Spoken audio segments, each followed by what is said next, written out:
ఆదివారపు ఆరాధనలో పాల్గొనకుండా దైవ సేవకులను బాధ పెడుతూ మీకు బాప్తిస్మములు ఇచ్చి సంస్కారం ఇచ్చి గృహప్రవేశాలన్నా వివాహములన్నా ఆయా కార్యక్రమాలన్నా మీ కష్ట నష్టాలలో సుఖదుఖాలలో మీ కుటుంబ సభ్యునిగా ఉండి మీ కొరకు ప్రార్థించేటువంటి దైవ సేవకును విడిచిపెట్టి ఆరాధనకు వెళ్ళకపోవడం ఒక నేరము.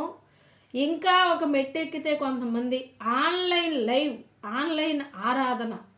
అబ్బాయి ఎంత చక్కగా భక్తులైపోతూ ఉన్నారు, ఇంట్లో ఆన్లైన్ ఆరాధనలు చేస్తూ గొప్ప భక్తులలాగా ప్రదర్శింపబడతా ఉన్నారు. దేవుని పిల్లలారా, ఆన్లైన్లో ఉండి మీకు అవకాశం ఉన్నప్పుడు ఆరాధనకు వెళ్లకుండా అవకాశం ఉండడం ఏంటి, అవకాశం చేసుకోవాలి. ఆదివారపు ఆరాధనలో ఆదివారపు ఆరాధనకు వెళ్లకుండా ఇంటి దగ్గర ఉంటే ఇక్కడే ఆన్లైన్ చూసుకుంటూ ఉంటారు, రాకడికి వెళ్ళలేరు. God bless you.